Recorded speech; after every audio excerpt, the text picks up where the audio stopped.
it appears that One Battle After Another did get Best Picture, and Paul Thomas Anderson finally got his Oscar, although it's probably not his best film. Also, K-Pop Demon Hunters got all the awards that it was nominated for, although we might get the Criterion Collection edition of that film in July. And also, that was also a big win for, apparently, for Canada at the Academy Awards this year, which of course happened, like, last night, and apparently as I'm kind of recording this, and yeah, it was a very exciting award show. It was, for sure, it was must-see TV, and then, of course, it was better than last year's, where, as you probably know, again, Conan O'Brien hosted the award show again this year, and, yeah, he did a good job hosting it. It's like, even with the opening, where apparently it kind of, like, begins with, like, him kind of being dressed like, Andy Madigan's character in Weapons, which is a film that I probably will now have to see, because I'll get to that in just about a moment, but apparently, and then so apparently, like, he kind of gets chased by a few various children, which might be also kind of reference to Weapons, and then, like, and then he goes through some of the films nominated here, including K-Pop Demon Hunters, where they even animated him in that, too. They put him in the film.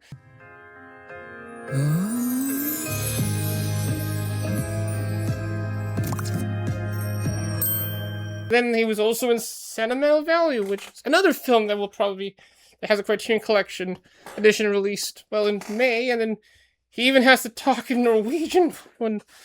Kuncher, hvis du harder, som kunje jeg fortel med linverdetter.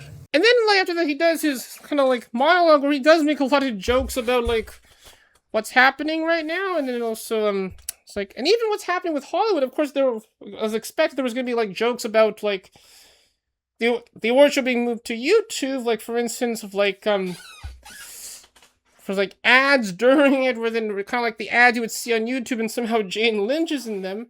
And then there was also, like, trying to get, like, younger, like, viewers probably, like, engaged with film by kind of preserving films by presenting them vertically instead of in landscape mode. And then, like, and they also, like, reused, like, the same, like, clip, like, where, like, Martin Scorsese says, like, until the Mari sent you. There was also a little, like, and then also trying to, like, get their attention of seeing films by talking in, like, with slang, and also things that were kind of, like, distracting to keep the viewer's attention. And then World War II. That's the Hitler one, right? When you're host mastering the Oscars and genuinely trying to rizz up the younger demographic by going brain rot mode, and even though you're unk-coated with a bunch of fame-filled NPCs, you're still S-tier level aura farming 6-7. And there was also, probably, like, a little, like, thing near the very end of the award show, which I'm not going to say what happens in that, because it will give away, well, what happens in the end of One Battle After Another. But they did kind of make a reference of what could possibly happen in the, when the award show moves to YouTube, which, it's kind of possibly not going to be very interesting when that happens, if that actually happens. So yeah, as you can probably, like, see here from my little, like, Oscar ballot, which, my ballot this year, instead of kind of making predictions of, like, who I think would probably get awards, because since any film could possibly get awards, I actually kind of, like, decided, like, which films could get awards based on my, like, on my views, and of course, me seeing the films, which in the end, I apparently got almost half of the categories correct, but I mean, like, although apparently, like, some of the films that I was thinking that could possibly awards actually did get, so that could have, I might have got a higher score if I put those in, but I mean, but yeah, then it ended up kind of being predictable, where apparently, like, Paul Thomas Anderson's recent film, One Battle After Another, apparently got Best Picture, as well as swept the awards with 6 awards, which it also got Best Director, Best Adapted Screenplay, Best Film Editing, and also Best Casting, which is, of course, is the first year that the award that category is being introduced, where they, like, where they celebrate the excellence of casting. Apparently, the casting, like, director for the film Cassandra Kalukundis, who apparently has been kind of like working in the field for a few decades, and also worked a lot with Paul Thomas Anderson. Apparently, and yeah, and then like in her acceptance speech, she apparently talked about like kind of like what happens when you're being put in a Paul Thomas Anderson film. Authenticity. In a lot of ways, it keeps everyone on their toes. We don't really know what's going to come out of the real people's mouths.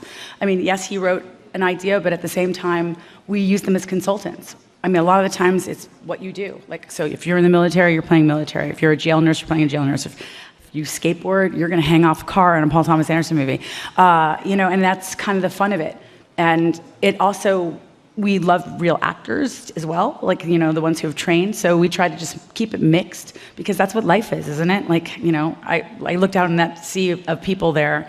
There's actors, there's behind the scenes people, and everyone has a story to tell, and we want to tell that story. So I think that. She also kind of said this also kind of when she was interviewed backstage. And of course, apparently, this is finally the first time that Paul Thomas Anderson, nicknamed PTA, apparently would actually get an Oscar, and he got, well, you could say 3 in total. The first he got when he got for Best Adapted Screenplay for the film, and then he gets the second one for Best Director, and then Best Picture. And of course, when he got the Academy Award for Best Adapted Screenplay, he kind of thanked first the person that wrote the book that inspired the film, and also apparently he also then finally getting his Oscar, and then also it's like when the film got Best Picture, then apparently he kind of also talked about what films were nominated in 1975, and he's kind of being honored of actually being part of the list of films and directors and actors, and also the rest of the crew of films to be apparently got Academy Awards. And we kind of had that where we kind of thought that probably maybe Sinners could possibly get it since it was one of the surprise hits of last year. But I mean, they did have to give it to Paul Thomas Anderson because maybe after this, maybe he will probably may not make another great film after this. I mean, we'll probably get to Sinners in a moment because actually that was probably one of the recent films I saw just before the cameras happened, and that one could have gotten an award too. Although in my ballot I said The Secret Agent because at least it was enjoyable because there were some problems with one battle after another in the case of, let's say, how they tackled on race in the film. But I mean, although it was still a funny film, of course, it was kind of with Paul Thomas Anderson's humor, especially the scene when Bob apparently tries to figure out the password to get the coordinates to a site, and then apparently and he says what is the time? Well, I know a little bit about that critique. I know that Tiana has talked about it a lot. I know that we have the portrayal of many different characters, in particular her character, who is so flawed and unfortunately makes decisions that are detrimental to the revolution that she's trying to fight. It's complicated.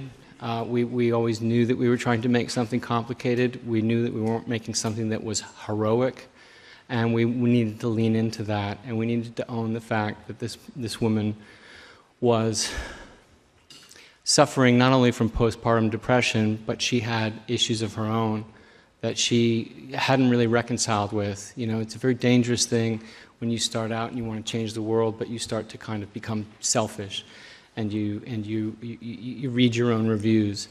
That was our hero in Perfidia, who becomes an anti-hero. The point of it is to set up the story of Willa, the next generation. What happens when your parents, who are damaged and have handed quite a difficult history to you, how do you manage that? That's our story, and our story is in Chase and her evolution to like I talked about in terms of the generational aspect, to try to do better. Also, Sean Penn got Best Supporting Actor for the film as well too, which, I mean, he was great in the film. I mean, he had some interesting moments in it, and also how he walks in the film was interesting as well too. I mean, And although he was like, he was actually not in attendance because he apparently wants to go to Ukraine to support them and the invasion that's happening there right now. And then like, and there's been news that's saying that, of course, after he got like the Academy Award 2 earlier times, one for Mystic River and one for Milk, he apparently melted those awards and then turned them into bullets. I mean, like he might do the same thing with for his recent Oscar. And apparently, like Kieran Culkin, who got the award last year for A Real Pain, apparently, fortunately, wasn't able to give the Oscar to the next winner, which kind of makes it very all of a sudden for him. And then like they just cut the commercial break after that. Then after that, Sinners got about 4 awards, including Best Actor for Michael B. Jordan, which, although I did say Wagner Moore could possibly get it, but I mean, of course, Michael B. Jordan does deserve to get it, and apparently he's like the 6th African-American actor to actually get Best, actor, which, and apparently because he's also kind of like one of us, because apparently he does his hobbies, and also apparently he likes anime, which apparently someone asked him, like, after he got the award, what apparently was his favorite film of all time, and apparently he likes, Princess Mononoke, and he even said something about that he tried to see the film in IMAX, but because it only had a limited, run, and also it's showing a few theaters, he didn't have time to see it. But I mean, he's probably very busy, but I mean, maybe he'll probably watch the 4K Blu-ray of that when it's kind of released, and then, although at one point he also talked about Naruto, which, I mean, like, yeah, so he's probably one of us.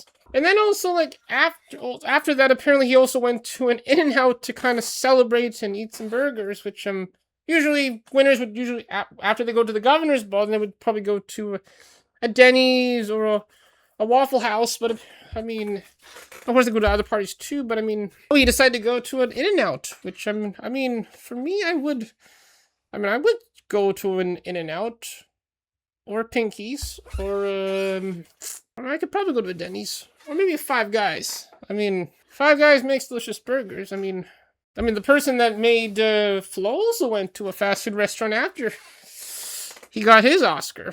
Here are Michael's thoughts on the win. It feels great, man. It feels, you know, I've been extremely blessed my life, you know, man. It's like when you know people are invested in you. I mean, I've been doing this for 25 years, you know, and there's a lot of people who've seen me grow up in this industry and grow up in this town, and they looked out for me when they didn't have to. You know, they wanted me to do well when they didn't have to. You know, that goodwill, those guides, you know, from the assistants that were, you know, responding to my email, to whoever's, you know, opening the door for me to go inside, you know, to whatever office, to the, you know, producers who were taking general meetings with me over the years. You know, everybody, I always felt like people had a genuine support for me. And it makes me want to, you know, make people that you care about proud. My parents, Ryan, you know what I'm saying, my other collaborators, myself, you know, and also the kids that are coming up. I'm really big on the next generation. So trying to be an example. I'm not a big talker, but I'm about that action, you know what I'm saying? So I like to lead by example. It did also get, like, best original screenplay for, Ryan Coogler, which, apparently, like, it's like, the film was kind of very personal to him, because the film, which, as we know, talks about two brothers who apparently hold, like, a jukes bar, apparently, like, but then when, like, this, boy, it's like Samuel comes in for the party, and then he kind of like brings in like these various vampires, which is part of a kind of like a mythology about where kind of like music can kind of brings people together, and also prevents vampires from showing up. It's kind of similar to, you'd say, with K-pop Demon Hunters, which does talk on like the legend of the Hamu, and also how it brings people together through music, and also put the demons like in the ground and then probably make them disappear. So you probably saw in the film too, at least. But I mean, get to more of K-pop Demon Hunters in a moment, but apparently, here are Ryan's thoughts on the win.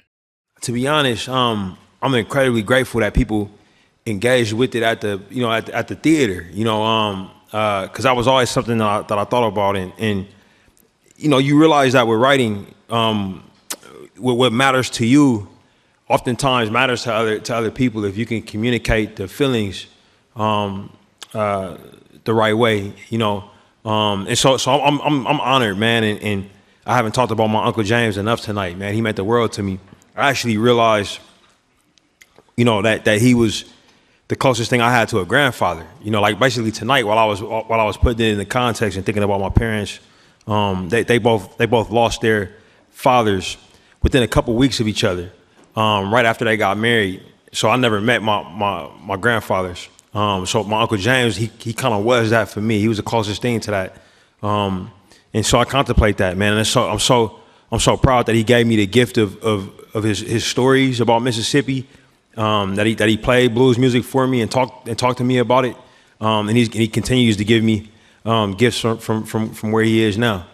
And then I also got like best cinematography, which was kind of a big surprise because we all thought maybe the cinematographer of One Battle for Another was going to get it. But I mean, it's like, but in the end, apparently it actually went to Autumn Durald Arakapau, who is not only the first woman to get the award, but also the first African American Asian woman to get the award, and also the first woman to actually get the award for a film that was also partially filmed in IMAX. So she kind of get to use an IMAX camera while making the film, and then it's kind of very historic for her. I mean, the scenes in the film were kind of they were filmed in IMAX. They were beautifully shot, especially the scene midway through the film when Samuel sings the song and then time and space kind of come together. I mean, that scene was absolute cinema, and then it would be more nice if I saw it in the theaters in IMAX 70mm, although it was not shown in IMAX 70mm in my area, but if it did get Best Picture, then they would probably bring it back again, and hopefully in our area, because apparently I just saw advanced screening of Project Hail Mary. That one was already the first great film of this year and possibly could get awards next year. We'll have been fun about that. Here were Autumn's thoughts on the historic win. It's tricky because when you go up there, you have so much to say, especially after 98 years. There's so much in your head, and you're like, are they going to kick me off? Can I say all this stuff? And then no one was bringing up a piece of paper, so I tried to just have it all in my head. But one thing I was going to say that I had written down was that a lot of little girls that look like me will sleep really well tonight because they'll want to become cinematographers. And I know that. I'm here. So I think that what I mean by that is that just being on stage, getting this award for a movie like that will change so many girls' lives because they'll be inspired when they weren't before. And obviously it also got Best Original Score for Ludwig Göransson, who apparently now he probably got the same amount of awards as, or he might have got more awards than Hans Zimmer, which means that he might he's probably now at least one of the GOATs of film scores. And in his acceptance speech, apparently he talked about his involvement with blues music, which kind of led to the making of the score of the film, and kind of matches Ryan Coogler's vision of the film. Well, my dad is here, my mom, my sister are all from Sweden. They came, and it's this is probably, I would say, my more, like I had said in my speech earlier, it's one of my most personal films because my dad was a guitar player. He became a blues fanatic, listening to blues. Even though he lived on the other side of the world, he heard the blues music in the 60s, and that changed his life. He wanted to become a bluesman, even though he never been to the States, could not relate to what was happening over here, but the music was so powerful, and that changed his whole life. And my dad that happened to a lot of teenagers in Europe in the 50s and 60s, the power of the blues music.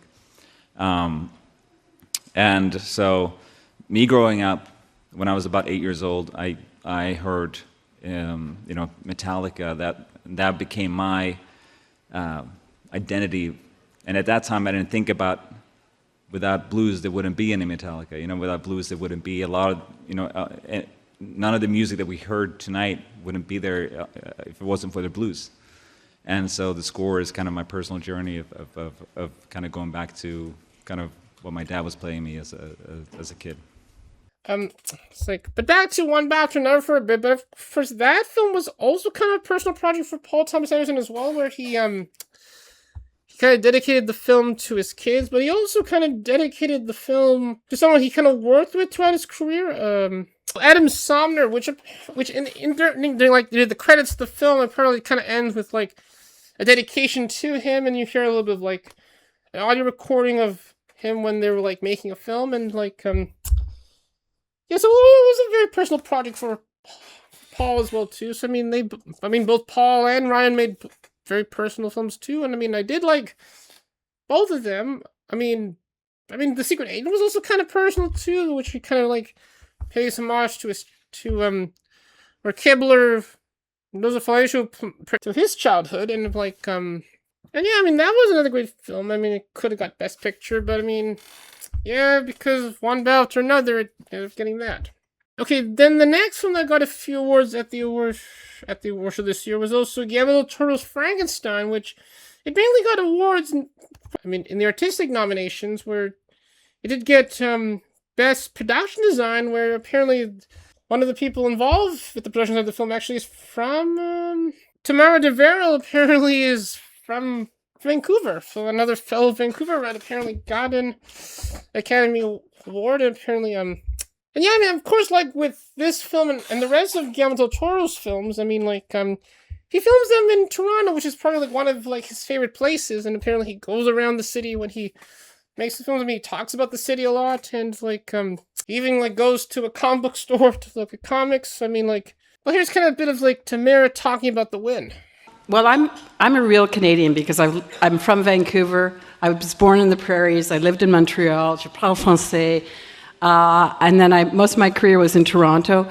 And, you know, arts are really important. I'm living in Nova Scotia right now, which is getting arts cuts by our provincial government, which is making it really difficult to support artists like me and Shane, who need to grow, young people who need to learn. Art is important. It's essential to our human culture and well-being. You know, I will say that while building this show, there's no better artisans than in Toronto. I mean, we are definitely on the world market. That's continually why we're there, and we've proven that over the years. Okay, it also got Best Makeup and Best Costume Design, which, I mean, with any film related with Guillermo del Toro, of course, there's those kind of, like, part of seeing a film made by Guillermo, and then, well, here's kind of a bit of, like, what the rest of the crew of the film kind of talk about getting an award. Colour was a big part of it in the discussions with Guillermo, how to, elevate it into a heightened, melodramatic, operatic world. And, the text, as a designer, you're working for your director and you're working for the text, which is, crafted by Guillermo. So the themes of religion, imagery, religious imagery, nature and all its chaos and form, those are the things that we focused on and grew and used all those accents of colour theory, pattern work. It was part of the palette, but it all served the story and supported the work that we did with Guillermo. Well, just to be clear, it wasn't 400 hours a day. That was the whole movie, yeah. No, the makeup did take 10 hours from head to toe, because we had to make him into a living statue, basically. And Jacob and I, when I first met Jacob, I said, look, you're going to hate me at 2 a.m., and I'm going to hate you for hating me, but we've got a movie to do. We didn't hate. He's the nicest man on the planet, the most patient man on the planet.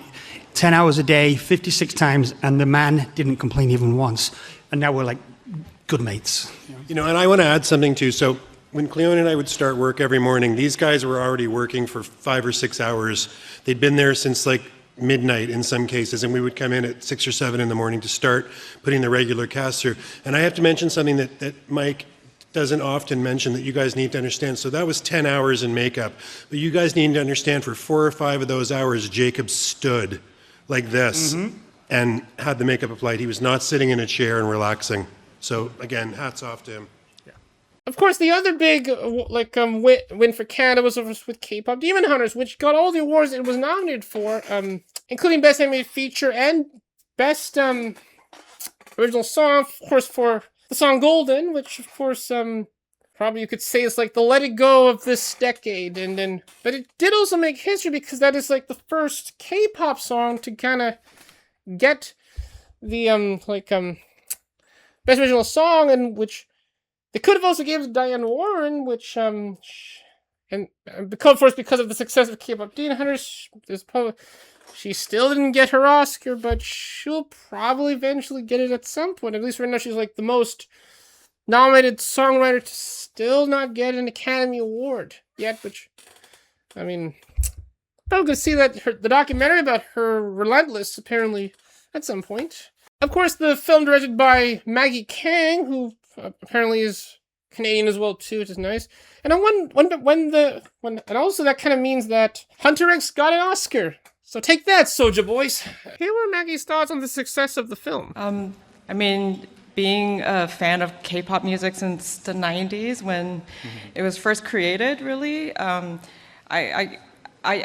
that's where my love started, and to see it kind of just be loved by audiences globally, it just means so much to me. And it was just a real honor for me to be able to feature all aspects of my culture that I love, and for it to be accepted and loved globally by other cultures, it's just so meaningful as a Korean filmmaker.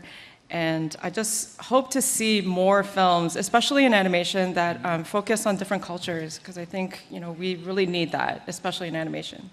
So when the team that made the songs in the film got the Academy Award for Golden, apparently after Yoonji kind of gave her acceptance speech, when the rest of the team was about to give it, they were played out, which, I mean, they still had time but they had to, like, rush through the rest of the categories because they wanted to have time for some of the rest of the speeches, but also ABC had to show, the prologue to this season of The Bachelorette, which, I mean, with them moving to YouTube, I mean, there's a possible chance we may not see that, which they can now go back to the days when they can do the speeches as long as they want, and it'll probably be a very long award show. I mean, it did land late this year. It ended like around almost like 7:40 in my area, which so I mean, they could have just went on a bit longer, and then they'll just show the prologue of The Bachelorette later, which, by the way, I do not watch The Bachelorette, which so like what happened with after shows with Jimmy Kimmel. But after that, of course, the rest of the team got to like do the rest of their acceptance speech. So here is the rest of that. Oh God, we feel very, very grateful and very honored right now. This is crazy.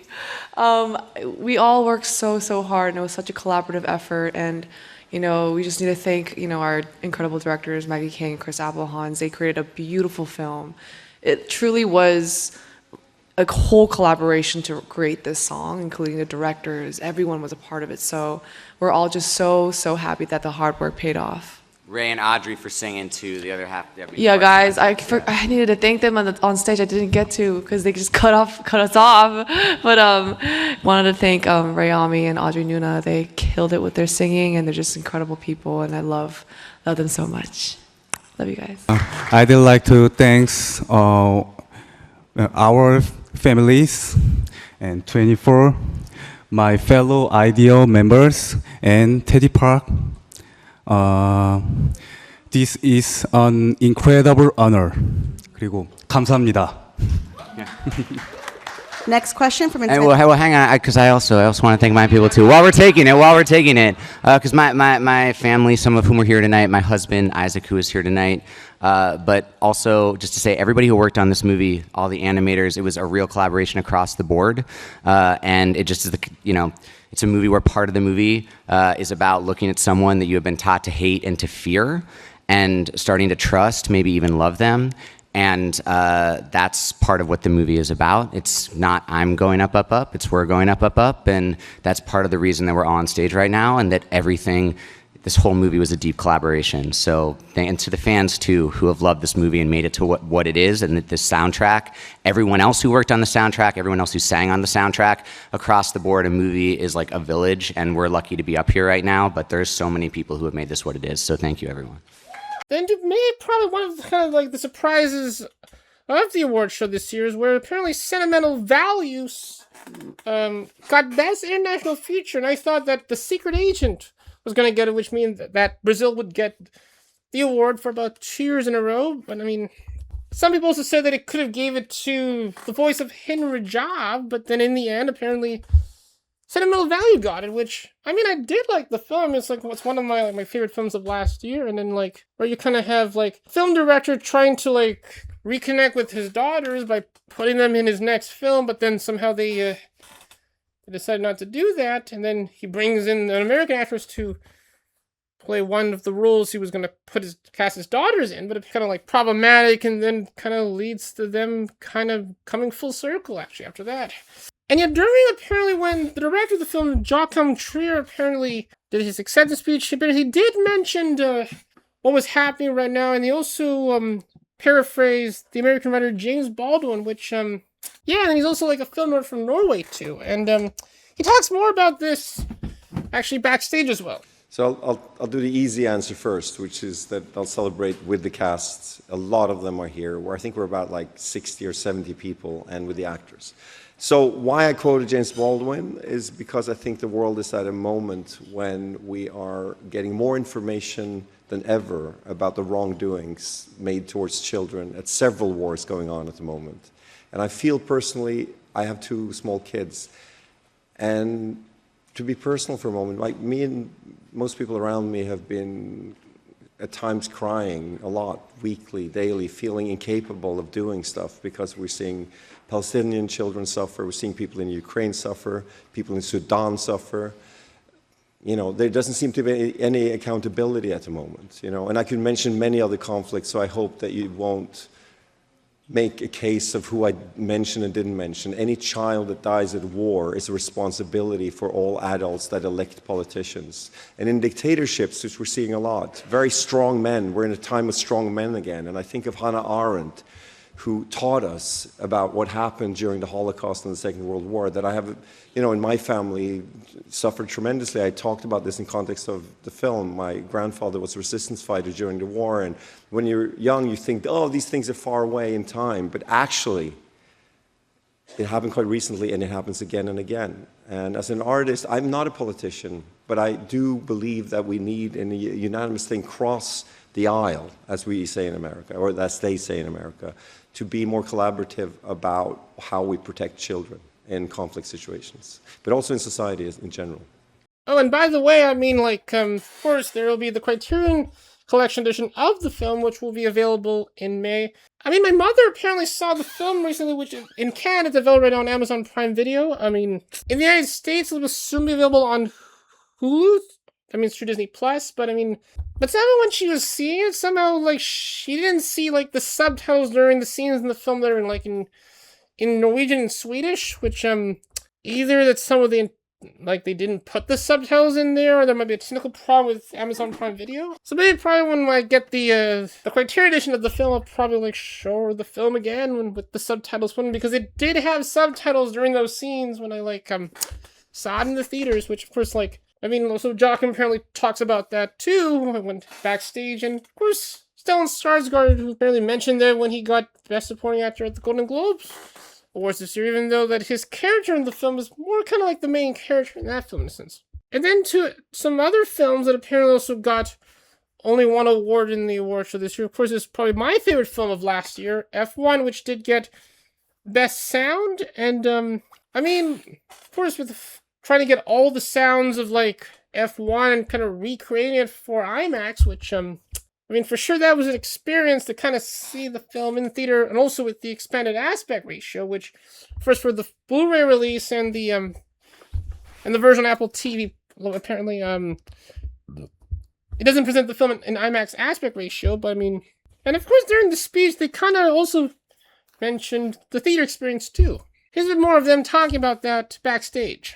Yeah, what an experience to be able to try and replicate that. Everybody knows what the broadcast sounds like. We wanted to elevate that to keep people going to the movie theaters. We want to make it as exciting as possible. We want to keep it authentic to the sport, of course, and we want to play to the F1 fans but we also have to play to a broad audience. So it certainly is a balance of figuring out how much of the voiceover we do through PA announcers, through Crufty and Brundle, and we're also trying to make it dynamic and exciting by using sound effects, and also tell our story through our actors and our dialogue recordings. Thank you, Gareth. Got to give some props to Dolby Atmos for allowing us to have a canvas that allows us to play it big and exciting and really make it an immersive experience.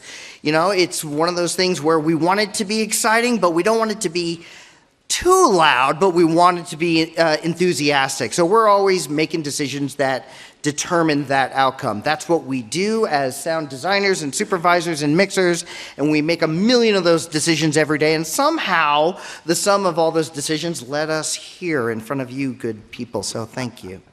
Probably the other surprise horror fit of last year, which Weapons, which did get Best Supporting Actress for Amy Madigan, and apparently this was like an Oscar long overdue, that she apparently has been waiting for this for a very long time, and she did get a nomination before, and then like and yeah, I mean like during award season there was, of course, like with some of the other categories, it was unknown which actors are going to get awards, and apparently like and in the end, well, maybe finally gets her Oscar. I didn't see the film yet, but I mean, because she got the award, I probably will now have to see it, which of course is directed by Zach Kreger, which of course involved on a comedy show called The Whitest Kids You Know. So, and then based on what I kind of see about the film, I mean, like, Zach Kreger is kind of like, you could say, like, Jordan Peele kind of way. I mean, the film might have the vibes of a Jordan Peele film, but I mean, like, he's, and he's also very passionate about physical media, which, I mean, like, he's trying to get probably one of his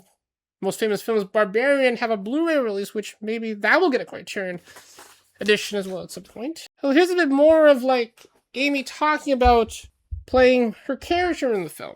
I loved the script, and as soon as I read it, I knew this woman. I knew a lot about her.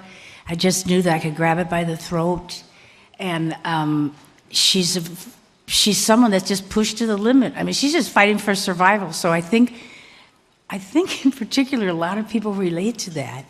I mean, I always like to ask people, what is it about Gladys that you like, you know?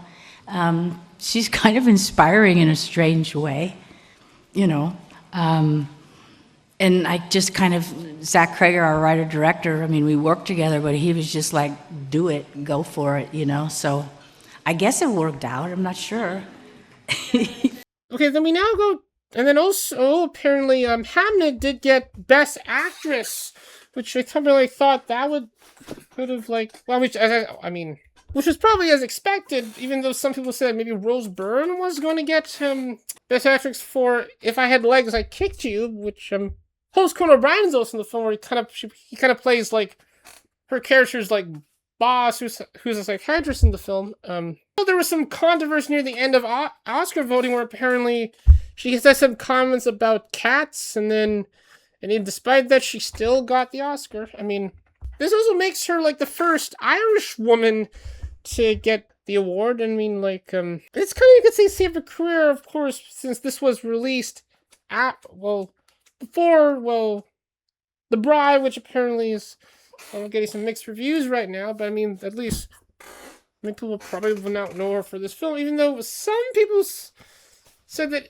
her in the film, where she pretty much just cries a lot, but I mean, like, both this film and If I Had Legs, I Kick You do involve motherhood, which well, I think all my roles stay with me. I don't ever want to let go of the incredible women that have really given me an education that I've been looking for as a woman.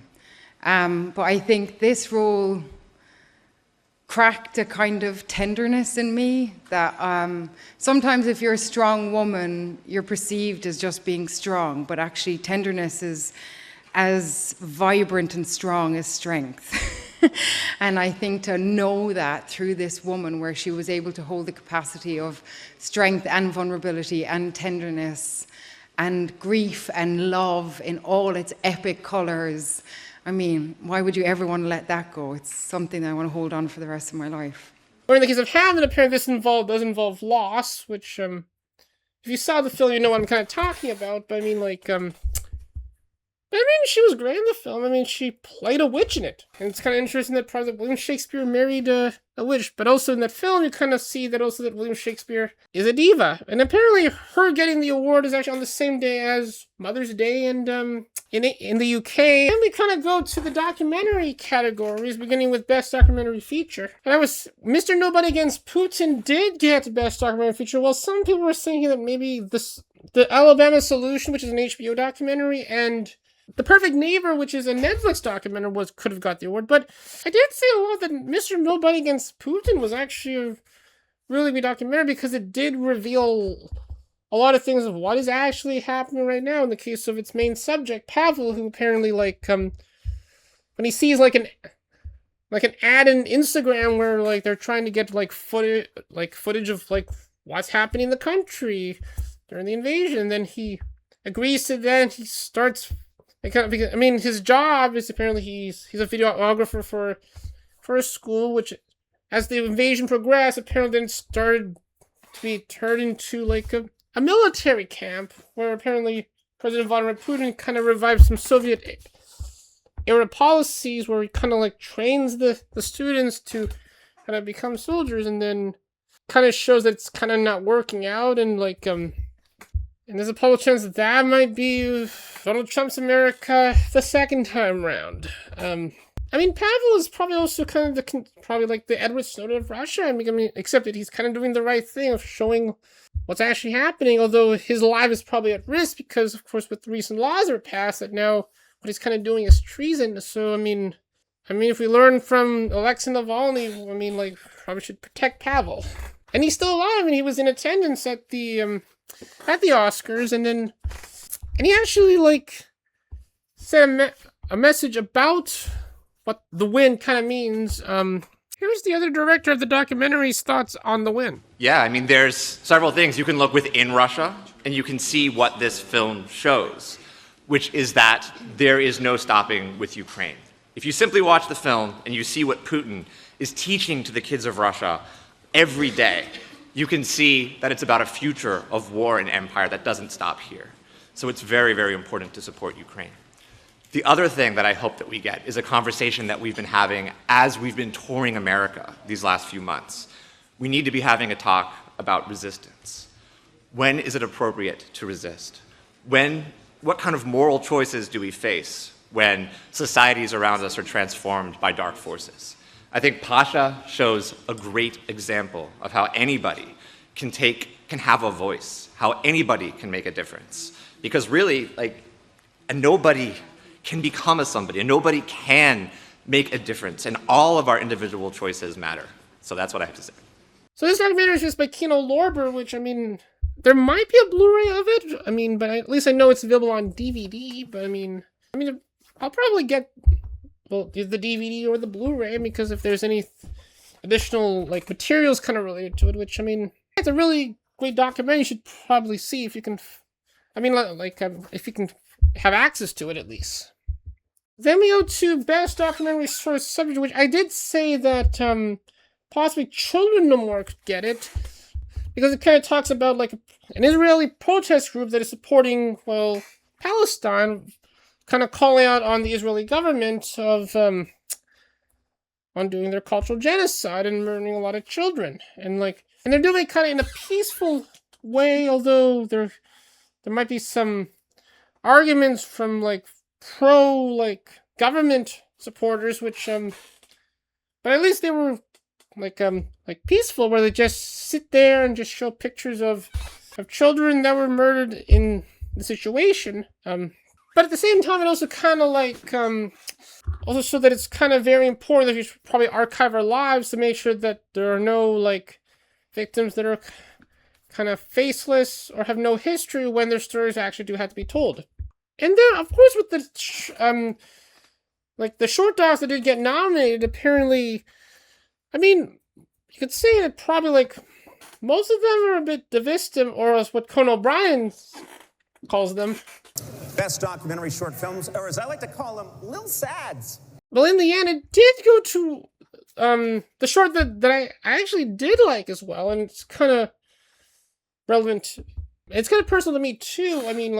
that it was possible to get an award as well too, like All the Empty Rooms, which is a Netflix documentary, which means that this is the second time in a row that Netflix got Best Documentary Short Subject. And in that documentary, it talks about like CBS news reporter Steve Hartman, who does like the feel-good stories on the in the news organization, and apparently like he did cover a lot of stories involving school shootings that apparently had this passion project where he would like talk about the empty rooms of various figures that are involved in school shootings. At the same time, some would also take pictures of those rooms, and he would kind of present them with an essay, and also like for every family of a victim, he kind of visits, he kind of leaves them a book kind of preserving their memories, plus with pictures of the empty rooms. And like, and of course, like that passion project ended up being put on like on broadcast, which I mean, with the current like staff at CBS News, there's a possible chance that that passion project wouldn't have actually been put on air, and apparently, at least who knows, his job is probably at risk. What's happening right now. But I mean, we did learn about Steve Hartman when I was in journalism school, where we talked about like stories for newscasts, and then also we kind of, I mean, some of his stories were kind of examples we kind of watched, and at least we kind of learned more about him, which he did in the documentary. He kind of described himself as being typecast, and so him doing this passion project kind of was like a way to kind of get into some like little serious journalism in a sense. I would say that, you know, initially school shootings were covered with a large focus on the shooter and who the shooter was and their backstory and all of that. And the victims would often not even be talked about or quickly be forgotten. And that's changing over time. I think it has changed, but it's still something that we need to remember and focus on. And with our film, what we really tried to do was to completely focus on the children who are no longer here, because we think that by focusing on their lives and the loss and the absence of those children is what could help to change things and to move us toward finding more solutions. Because we've reached a point in our country where there's school shootings are so common, there's more than 100 per year. And if we focus on the children who are gone, we're more likely to remember these things that are fading so quickly from our minds. And then kind of to the rest of the short film categories at the Academy Awards this year, where for Best Animated Short Film this year, it went to the Canadian short film The Girl Who Cried Pearls, which is another National Film Board of Canada short film. And when I saw it, I mean, like, it's, I said, this is the short film that probably will get the award this year, where it involves like a man who kind of like who's kind of very wealthy, and then his daughter sees a pearl, and he kind of the man apparently tells the story of how he got the pearls, where he like it's like where when he was young, apparently he sees this like girl who apparently gets abused by her family, and then every time she cries pearls, and then like apparently he gets the pearls and like to kind of get money, because of course he was very poor in that time, and then he kind of gets involved like with the pawn shop owner, which then capitalizes on the pearls to kind of boost his business, and it gets more interesting near the rest of it. I mean, and you kind of learn might be an interesting fact about a certain invention, which you'll find out when you see it. I mean, they probably might put it on like the National Film Board of Canada's website at least for free right now, I think, since it got Best Animated Short Film. And this short film was apparently a short film like 5 years in the making, because it was greenlit apparently the day before, well, the pandemic happened. And also this was made with stop motion, which it kind of has that little like puppet vibe, but it also does look very Canadian too. I mean, you also have Colin Feore, probably a Canadian legend, playing the man in the film, a short film, and then also like a little feel-good short film, if you want to get the chance to see. Here are some of their thoughts on making the short film. The answer to this is funny to us. The green light, so to speak, for making our film came one day before COVID hit, and we went into lockdown. Instead of getting to work, we were sequestered at home, quarantined, so to speak. We were not allowed to be at the studio because we're a non-essential service, and we couldn't, even though we've been working together for 30 years, we could not meet at the studio to work together on building the puppets and the sets of the film. So I was at home building the bodies of the puppets. Chris was at home building the heads of the puppets. And we knew that, let's say next Friday, we're going to meet up in the back alley behind my house and see how it's going. And when we did, holding whatever we made as far away as possible as Like this, well, like yeah, like that. We realized that actually the heads were twice bigger than they needed to be for that body, or that the body was half as small, whatever. We totally shit the bed. We did the wrong thing. But there was no way of going back, and so we decided that we're going to stick with it, and we'll just have to make a film with puppets that have gigantic heads. And that's your headline. Oscar-winning filmmakers say, we shit the bed. Then apparently for Best Live Action Short Film, this is probably like where we have the biggest surprise of the entire award show, where Kumail Nanjiani apparently presented the award, and then when he opened the envelope, he found out that it's a tie, which is apparently was like the very first time in a long time that apparently we had a tie, because the last time that happened was during one of the sound categories, and then like It's a tie. I'm not joking. It's actually a tie. So everyone calm down. We're going to get through this. Focus up. Calm down. So remain calm. Yeah, and so the two short films that apparently got the award were The Singers, which is a Netflix short film, which is based on a short story that, kind of at least like a century old, and apparently it involves like a few men in a bar kind of doing a little singing contest to see who has the best singing voice. And it's kind of very interesting in a sense. Of course, the end of the short film kind of sold me on it, but I'm not going to say what happens in the end of it, but if you could like to see, you could probably see it on Netflix. But here were some thoughts from the director on getting the award with a tie. For me, that was incredible. We've got to know all the other filmmakers in our category, so that was really special. So I wish there could be a 5-way tie, to be honest with you. At the luncheon, I told Natalie and Alex and their cast that all the films are fantastic, truly, but I told them in confidence that if we lost, I hope we lost to them, because I saw how sort of how incredible their film was, and none of us could imagine what the outcome would be, and certainly we didn't imagine this. And the other short film that got Best Live Action Short Film this year is Two People Exchanging Saliva, which when I saw that one, I said it kind of looked like a Yorgos Lanthimos film, in sense that it was also filmed in black and white. And it kind of involves a shop girl who apparently sees this woman who kind of starts to get interested into, and then apparently the world that they kind of live in, where they have to pay in slabs, but also they do security checks with their breaths, and also there's some and apparently if they have a certain breath, they would have to be put in a box and then put in the landfill, which and then you also have Vicky Krieps apparently narrating it. I can see the directors of the short film possibly being auteurs in the future, and and also surprisingly, this is a New Yorker short film, so they make film movies now. Apparently, do make their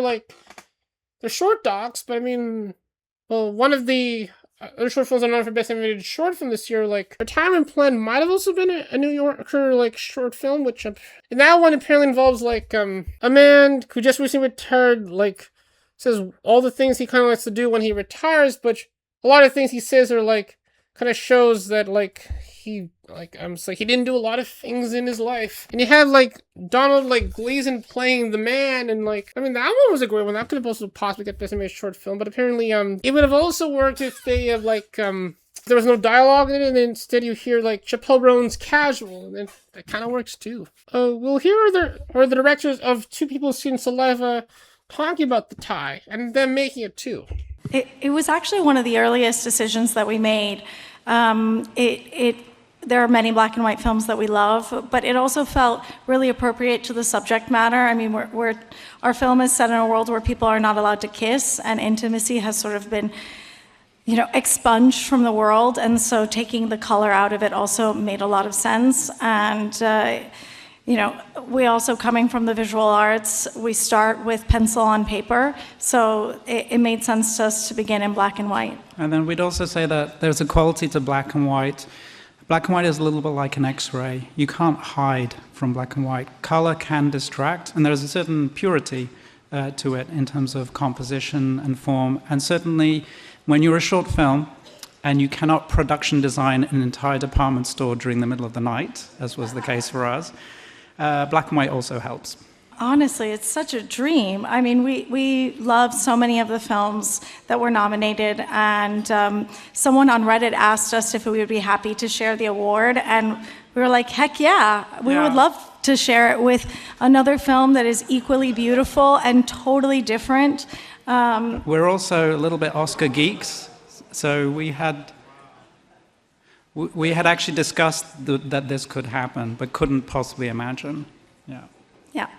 Also, Avatar Fire and Ash apparently got Best Visual Effects, and that was expected because, I mean, they were some innovative techniques, but apparently when they were, like, making the film, which, of course, with every Avatar film, apparently the technology kind of improves, and, but yeah, I mean, like, and here were kind of their thoughts on kind of, like, on the involvement of the technology in the Avatar film series. I think it's really, I know I just said this, but it really is about the characters. And you mentioned, in fact, Una's character. With each new character we get to do, it's really like trying to understand the emotion and the physicality and how they work together. I know there's a lot of fire and a lot of things we had to do with the fire to make it directable. There's a lot of water. There was a lot of world building. We had to build, hundreds of thousands of miles of rope and weaving for the costumes, like all that detail that goes into it. But for us, it really is about those character performances. That is the thing that we just focus on. We've been very lucky in the evolution of it. The tool set we laid out for ourselves in 2005 sort of evolved. I won't say changed, because it has been a true evolution. And we've been incredibly lucky and fortunate to keep a consistency with our crew.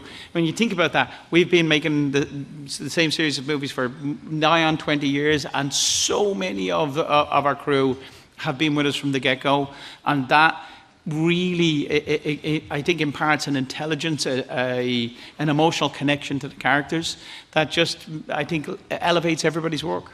And finally, midway through the award show, they also did the MMR, which, of course, last year was kind of a big loss for a lot of, like, famous people in the film industry. Of course, with the passing of, like, Robert Redford and Diane Keaton, recently fellow Canadian Catherine O'Hara, and also recently Robert Duvall, which, as well as, of course, Rob Reiner and his wife, which, of course, we know they were murdered by their son, which is very unfortunate. Like, although leaves a legacy of films that are probably, like, influential to this day. And then, like, when they paid tribute to, like, Rob and his wife, apparently, like, Billy Crystal kind of did a little speech about, like, his career and also, like, its impact. And then some of the people that worked with him apparently showed up near the end. And then also, like, Rachel McAdams did a little tribute to the many, like, female, like, actresses that were kind of influential to her, including Catherine O'Hara. And then Barbara Streisand did a tribute to Robert Redford, and she sang probably the theme song of the film that she was in with him. And that is what's happened at the Academy Awards this year, which, it was a very exciting night. And then, like, after that, apparently, like, I ate, like, a mint Oreo cheesecake that I kind of made, which apparently is very minty and actually is very delicious in honor of, like, in honor of, like, not only the Oscars this year, but also host Conan O'Brien, who's also Irish. But yeah, I mean, now that we kind of only have, like, 2 years left of the Academy Awards airing on ABC, which, as we know, in 2029, it will now move to YouTube. And also apparently, of course, like, as with the Academy Awards next year, I mean, there's a few films that could possibly get awards next year. I mean, like, including Christopher Nolan's next film, The Odyssey, which might get Best Picture as well, and also sweep the awards. But there's also Alejandro González Iñárritu's, like, Next film, Digger, which apparently also has Tom Cruise, which maybe Tom Cruise finally gets his Oscar in Best Actor. And then of course, Project Hail Mary, which is yet to be released, which, or probably released by now, by the time I could have put this on YouTube. I mean, excuse me, but I mean, yeah, I mean, like, and of course, it's what's happening right now with Hollywood. I mean, like, this, we're not sure what's going to happen next with film, and but possibly film, like, celluloid film could make a comeback. Physical media could surge again, since now, there's starting to be less Blu-rays, at least for mainstream. But I mean, there's still, of course, the various boutique brands, including the Criterion Collection. Oh, and Era Video as well too. Still preserving film history and also presenting them in the highest quality possible. But what are your thoughts on the Academy Awards this year? I mean, like, so you can probably put your thoughts in the comments below. And if you enjoy this recap of the Academy Awards this year, you could probably like this video or subscribe to my channel. I'll talk more about the Academy Awards this year. And with that, I'll see you later. Bye, everyone.